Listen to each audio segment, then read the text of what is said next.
Hi, everyone. My name's Hannah. I am our Educational Marketing Associate at Family Source Consultants. I am joined here with Jessica Williams, Dr. Jessica Williams. She's on our team, and I will allow her to introduce herself, tell you all about herself. But first, for folks watching, I just want to let you know that we will be live for the next 30 minutes or so. If you do have any questions, thoughts, comments, anything like that, you can just put it right in the chat feature wherever you're watching from, and we'll be able to respond directly to your questions. So that's kind of a fun feature of these live webinars that we have.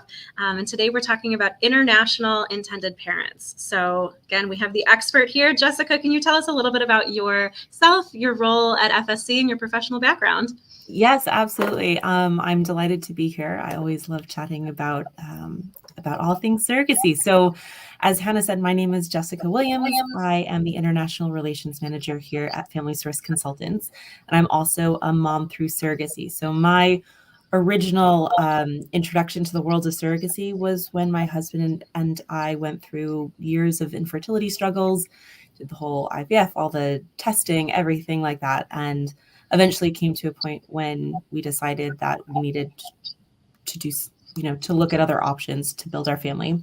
And we ended up deciding that surrogacy was going to be the best option for us. And after lots of research, lots of chats, interviews, etc., ended up working with Family Source Consultants. So my original relationship with Family Source was as an intended parent and as an international intended parent. So while I am originally from the US, I have lived in the UK, all over the UK for the past almost 17 years. My husband is English. I'm now a dual citizen, and we did this all from England. So I do consider myself an international parent, international intended parent, although maybe with like a slight edge of having been born and brought up in the States.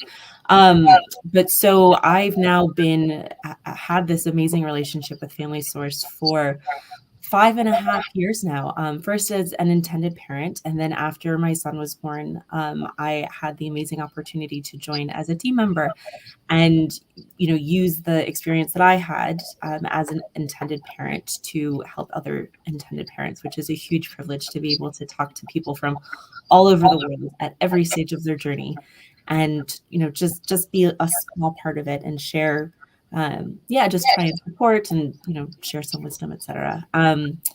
In terms of my professional background, has absolutely nothing to do with surrogacy. For years, I was an archaeologist. I mean, I'm not going to lie, I love being introduced as Dr. Jessica because not very many people call me that. But so my PhD is in archaeology.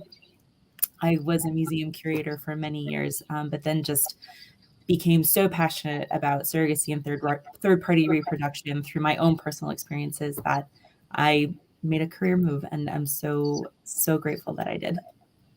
Thank you for sharing your story. I think that's so important that you have that kind of personal connection with the professional as well, right? Yeah, and I think for me, that was really one of the key elements which attracted me to Family Source in the first place as an intended parent. And so Stacy Swiderski, who is our founder, our CEO, our amazing boss, she was an intended parent as well. And when she founded this company, one of the goals which she's really been able to fulfill is that a huge amount of the staff, I think at the moment it's over 75% of the staff, have a personal connection to surrogacy. So whether it's as an intended parent like Stacey, like myself, whether it's as a surrogate, like you, Hannah, or an egg donor, or sometimes a combination of the two.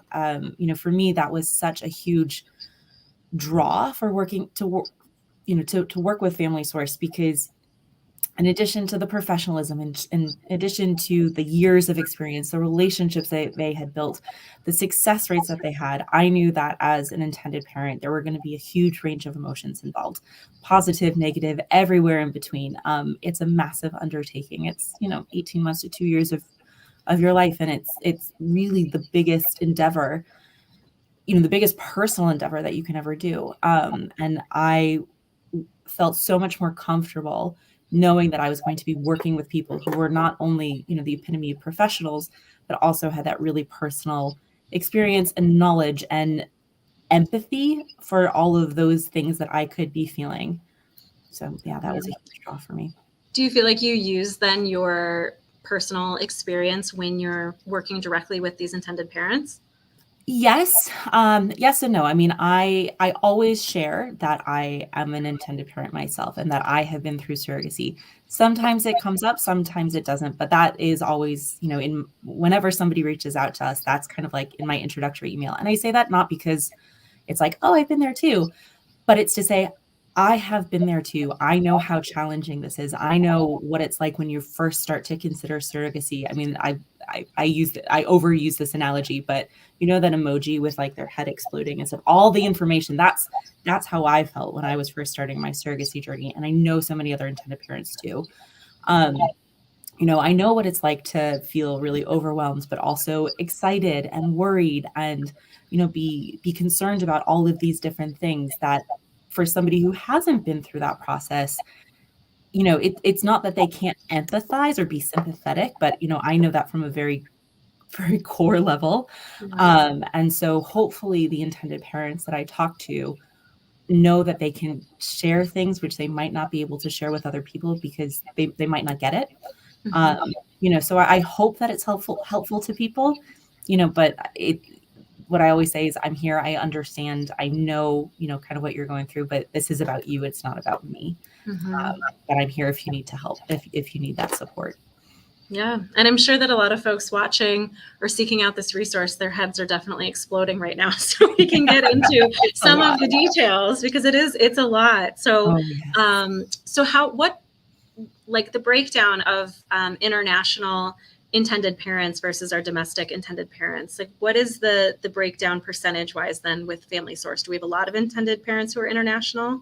Yeah, absolutely. So over, kind of over the 16 and a half year history of Family Source, we have worked with a huge number of international intended parents. So last time I went through all of our records, we had worked with intended parents from 35 countries, and not all continents. We haven't worked with somebody from Antarctica yet, but we've worked with people from every other continent. So we have a huge wealth of knowledge and experience working with parents internationally.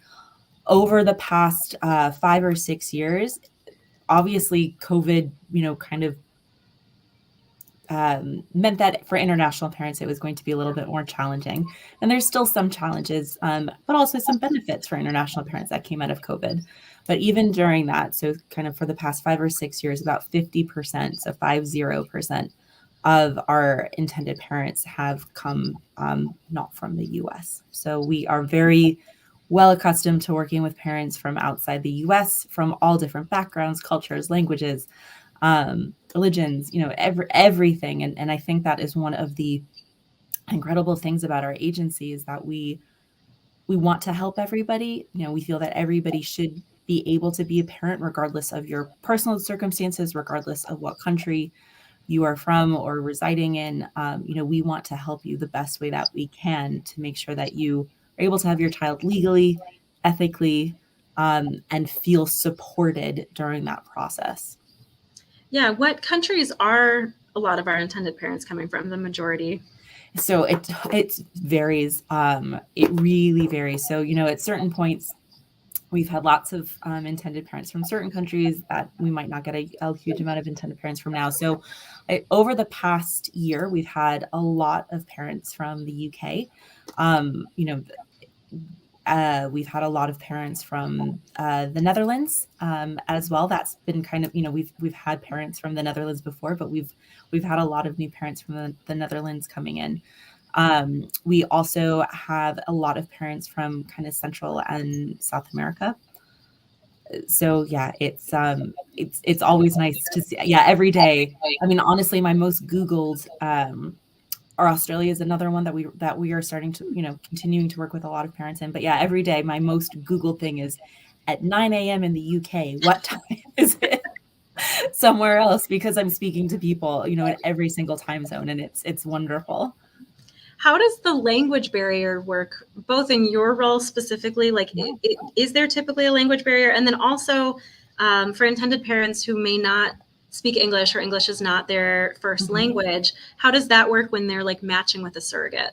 Yeah, that's a great question. So we have I mean, you know, Hannah, we have amazing people on our FSC team, and that includes a lot of people who are able to speak languages other than English. I wish I could say that I am one. I have, I have passing knowledge of a few other languages, but probably not enough to have a full-on consultation about all of this. But I have some amazing colleagues on the international team that I work with. So Jerome and Ben are they are both also former intended parents who worked with family source consultants, and like me, just became so passionate about their ability to grow their family or have a family because of surrogacy, have joined our team. So Jerome lives in France, and he speaks French and German, and so he works with our French and German speaking intended parents. And we have Ben, who is originally from China, has lived in Japan, and currently lives in Vancouver. So he works with a lot of our Mandarin and Japanese speaking intended parents. And we also have the amazing Chris, who just joined our team, who has years of experience working in fertility clinics. And he is also originally from China and is Mandarin speaking. So we have that's kind of our international team. But we also have some wonderful people in other areas of the business who are, native Spanish speakers, native French speakers, in addition to Jerome, lots of other languages. So, we have the capacity within our teams to support people from different languages. If an intended parent, for example, from Portugal contacts us, and we don't necessarily have somebody who is Portuguese speaking or can speak Portuguese well enough to hold a consultation, that's okay. We have translation services that we work with frequently. So we are happy to get a translator to provide that support, so that that you are getting the information in the language which works best for you. And that goes through, so that's obviously the initial consultation, but that kind of goes throughout your entire journey, particularly when it comes to documents. We want to make sure that you're understanding the documents. Now, the other thing that you mentioned is what happens when you're in the journey and you have a surrogate and English might not be your first language and your surrogate might not speak your language. Again, that's okay. We can provide support. We can provide help. The other great thing is the internet. The internet can be terrible, but can also be wonderful for things like translation services. So what a lot of our international parents do, regardless of whether they speak English or not, is instead of having, like a weekly call with their surrogate, because time differences, all that stuff is challenging, use like WhatsApp or text or something like that. And it's a great way to be able to communicate with your surrogate, to keep in touch, to feel included in that pregnancy. And if English is not your first language or you don't feel comfortable in English, it means that you can, type something into Google Translate for free, get that translation, then send it. And then when your surrogate sends it back, you can do vice versa. So there's lots of ways to make sure that you're involved in the journey, even if the language is, maybe not as comfortable for you. Yeah, so it sounds like the resources are out there, and yes. we have them. Yes, we have. That was a very long-winded way of saying we have a lot of resources. There's a lot of resources out there. There's always ways around things. Yeah, that's fantastic. I think that's really reassuring, probably to a lot of folks who might be worried about that. And I know on the surrogate side of things, right, like there are certainly surrogates who prefer like a domestic match, and then there are some who prefer working with international couples or people or intended parents. So I think that it just depends on, finding that right match for you, and it's out there. So exactly. And I know a lot of the international parents that I speak to are worried that surrogates are not going to want to work with them because they're international, or maybe because English isn't the first language, because they're not going to be at every appointment. But as you said, Hannah, there's a lot of surrogates who actually prefer that and are really excited to work with international parents. They enjoy that kind of cultural, those cultural differences, learning about each other's culture, sharing that, and particularly, I think, for parents who come from countries. So most of the parents the U.S. is the gold standard for surrogacy in the world for many reasons. But sadly, most other countries, even countries like the UK, where surrogacy is legal in a different form, it's legal over here, but it has to be altruistic. It's different, and there's its own challenges. And so even in the UK, a lot of people choose to do surrogacy in the US, for a variety of factors. So I know, speaking with a lot of surrogates, that they actually also appreciate working with parents who come from countries where surrogacy, they can't do surrogacy there, and they know it's just harder, and they want to help. Yeah, that was going to be my next question. So that's a perfect segue into how does that work with different legalities in different countries? Are there countries that don't allow surrogacy at all? And what are kind of the gray areas in between? You mentioned the UK allowing surrogacy, but only if you're not getting paid. Like, what does that look like in broad strokes from country to country? So I think broad strokes is the key here, because how many oh my God, this is going to be, how many countries are there in the world? There's like 190 something, right? I would say there's 190 something. Apologies, world, if I'm wrong on that. Geography was never my strong suit, which is ironic given my current role now. But so there's a wide variety. So, as you know, there are some countries like the UK, like Australia, where surrogacy is legal, but it's in an altruistic form. It's much more challenging for intended parents to find a surrogate because, you might not be able to be matched like you are in the US. If you have a family or a family member or a friend who's willing to do it for you, that's one thing. It can be done, but otherwise, it's really challenging to find a surrogate. The wait times are incredibly long, and particularly for intended parents, like myself, who have gone through years and years of an infertility battle, they might not want to wait 5 or 6 years to be matched with a surrogate. They've already spent so much of their life trying to get pregnant. They kind of want to move forward quickly. And also the laws in some of those countries are more challenging. So, speaking, I know, the UK system probably better than some of the other countries. And so over here, for example, when a child is born, the surrogate and if she's married, her partner are considered the legal parents, and you have to go through a court process to get parentage of your child. And, that can take months. And it's a lot of uncertainty and a lot of worry around that. So that, as you say, there's kind of those countries where it's legal, but it's still more challenging. And a lot of people still consider, still would want to do surrogacy in the US because it's faster. There's more legal securities and certainties around it. The screening of surrogates is really secure. That you're going to have that support of an agency. There's so many reasons to do it in the US. And then you have other countries where it is completely illegal, and they're trying to make it more legal. So the big one at the moment, which people might have heard of, is Italy. So surrogacy is illegal in Italy and has been illegal for a number of years in Italy. But a lot of parents come abroad to places like the US. But now there is a government which is trying to criminalize it for people going abroad, which I don't want this to get too political, but to me is really sad, really, because we think everybody should have the ability to have a child. Even in extreme cases like that, we want to make sure you're doing things ethically, legally, and making sure that you're ticking all of those boxes. So, we are going to put you in touch with the best lawyers so that you know your options, to work your way around things. I was talking to, in the US, there's a number of third-party lawyers, and there's some who specialize in working with intended parents from international places, jurisdictions.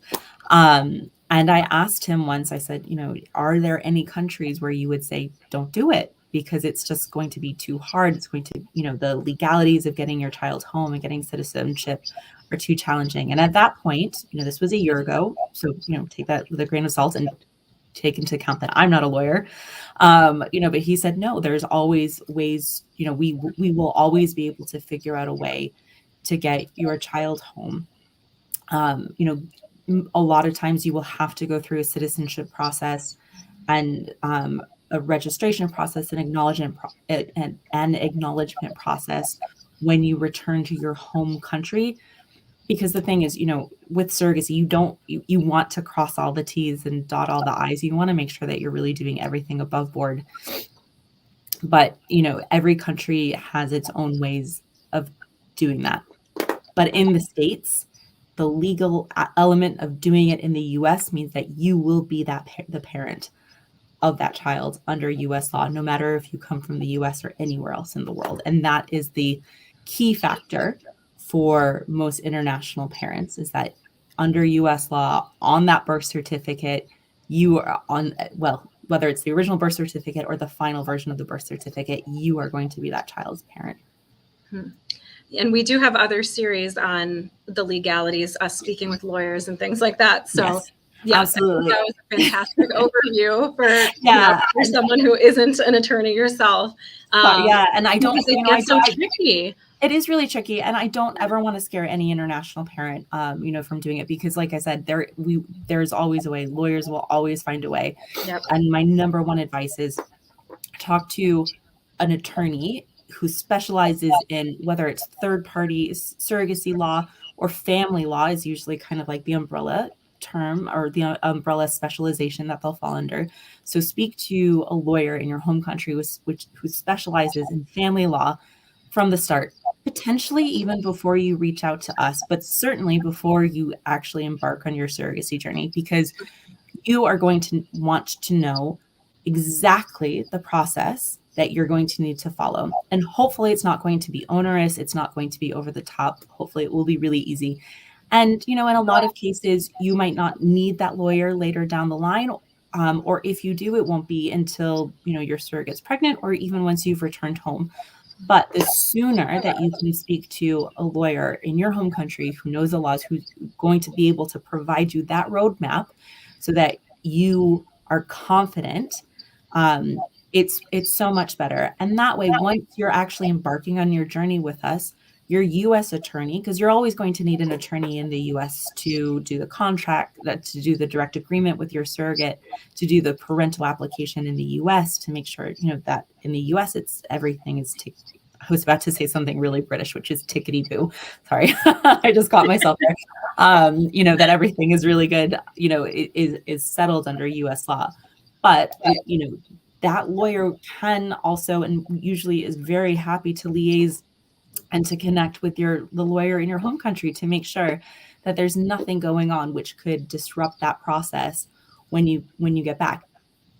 Same as, sometimes you might need extra documentation.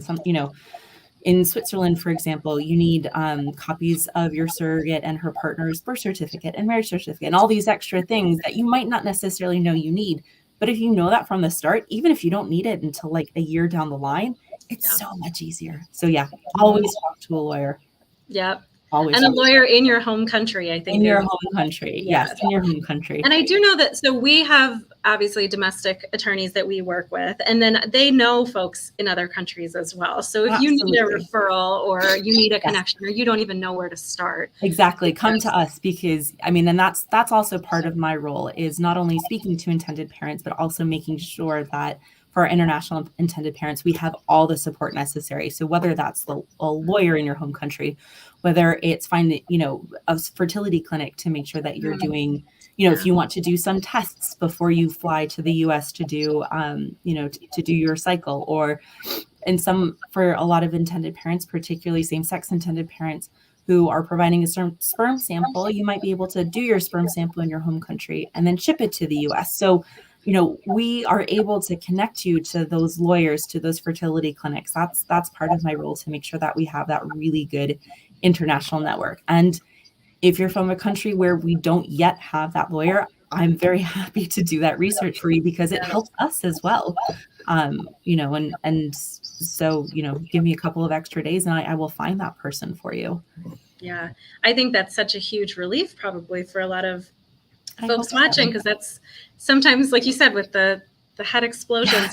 I think that's the perfect analogy, because that's really what it feels like. Like, where do you start? Yeah. And I think just getting in contact and knowing that there's someone even just on our team whose job it is to do this and to do that work for you, I think is really helpful. So I'm very grateful you're on the team. I'm sure a lot of people are too. So speaking of logistics though, okay, so you get past the matching, you get through a pregnancy. When do international parents need to come over then to be close to the surrogate? What are some of the things that intended parents, especially international intended parents specifically, need to think about when preparing for delivery, really? Yeah, no, that's a great question. And it's a big concern for a lot of parents because while many countries that are not the U.S. have better vacation allocations than the U.S., it's still not unlimited. And so parents, and most of the time parents can't be traveling back and forth constantly. So they want to know how often should they be going? When should they be going?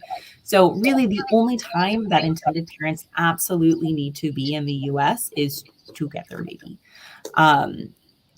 If they want to be there for the birth, which is a huge thing for a lot of intended parents, they want to be there when their baby is born.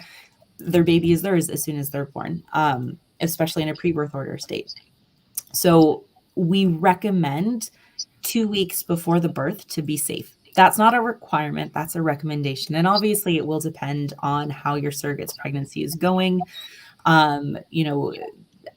Talk to her doctor, talk to her, figure out what you can do. But, for a normally progressing pregnancy, 2 weeks is relatively safe.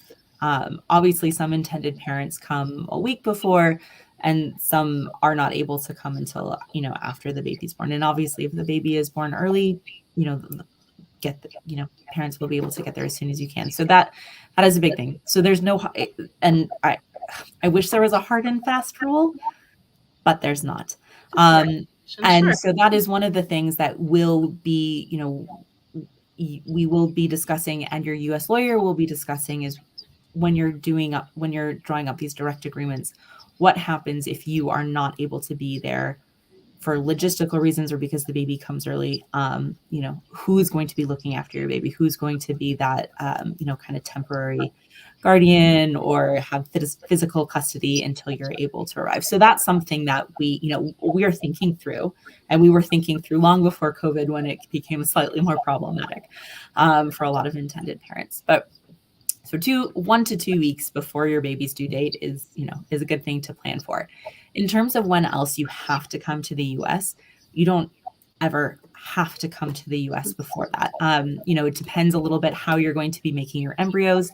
If you're able to ship either embryos or sperm from abroad to your fertility clinic, a lot of intended parents prefer to come to the US to create embryos at their fertility clinic because it's just a little bit easier. It's less hassle. You get a little bit of a holiday out of it.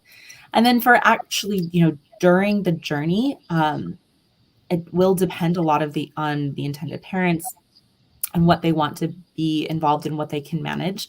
What I always recommend, and what most of our case managers would recommend as well, is if you want to come, that's amazing. Most surrogates would, Hannah, I'm sure you would say the same. Most surrogates would love for the intended parents to be able to come and to be involved and stuff. So try and plan your trip if you can around, one of the big milestones, right? Like the 12, 13 week scan, the 20-week anatomy scan.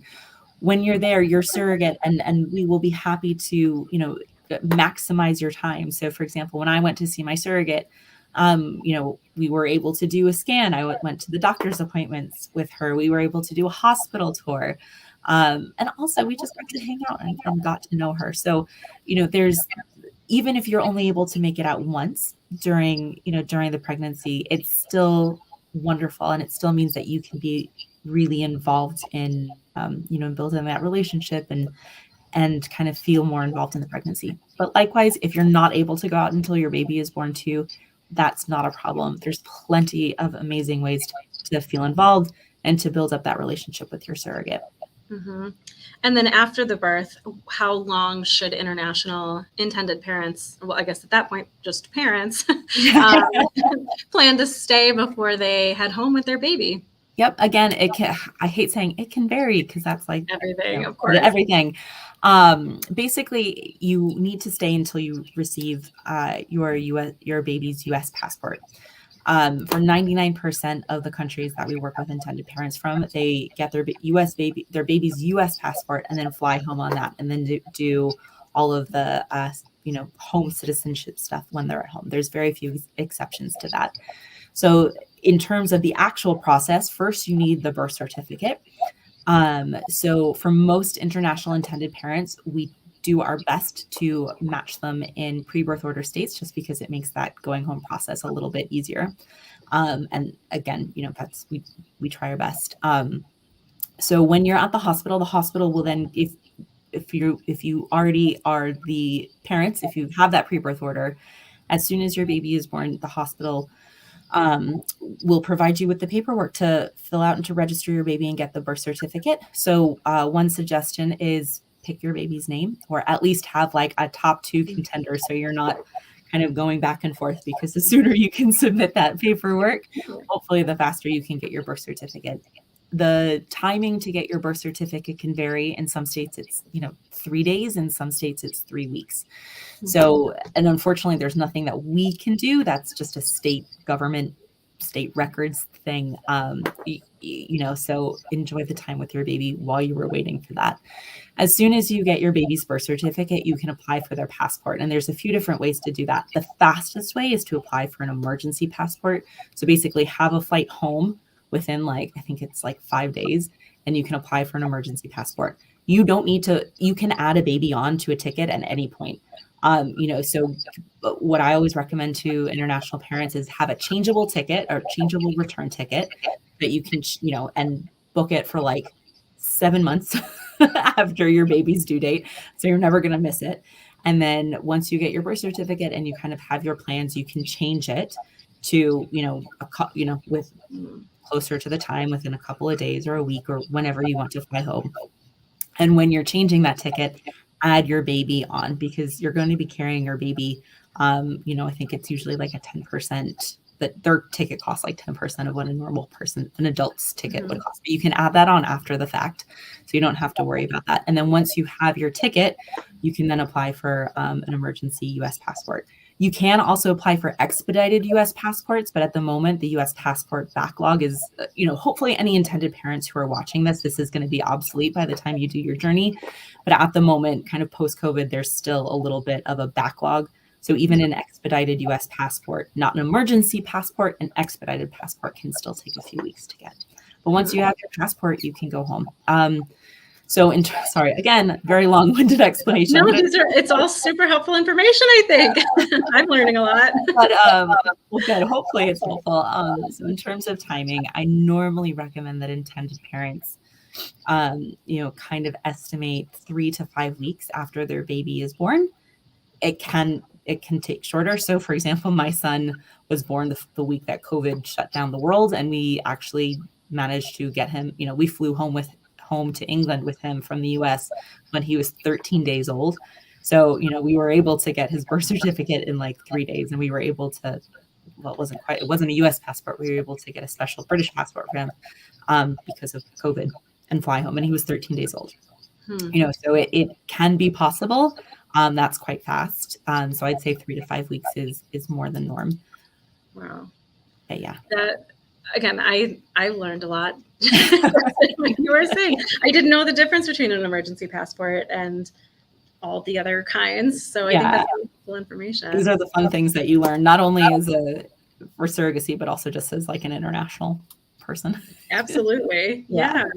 And we are out of time. I do want to be respectful of time, but we will definitely have you back, because there are so many other questions I know I have for intended parents who are international. You're a wealth of information on the topic. And if anybody has more questions or anything else that they want to get in touch with you about, how would they go about doing that? Yeah, absolutely. So you can email me. So my email is not short, but it is jessica.williams@familysourceconsultants.com. You can submit an inquiry through our website, and I'm sure Hannah will put a link there. There's links all over. But yeah, if you submit an inquiry through the website, most international parents will come to me, unless, of course, you prefer to speak with one of my colleagues in a different language. You can also follow me on Instagram at surrogacy_mama. That's my Instagram handle. And yeah. Fantastic. Plenty of ways to get in contact with you. I was about to say, I've got about 4 different phone numbers, so I'm not going to list all those. But email will do the trick, I'm sure. Email or inquiry through the website is probably best. Yeah, and especially with the different time zones, like you were saying, you're working yes. with people literally all over the world. So, Yeah. so that's fantastic. So thank you so much, Jessica, for joining us. And again, we will definitely have you back because I have many more questions. So I'd love to come back so anytime. excited to continue this. Absolutely. Thanks so much, Hannah. Thank you. And everyone have a great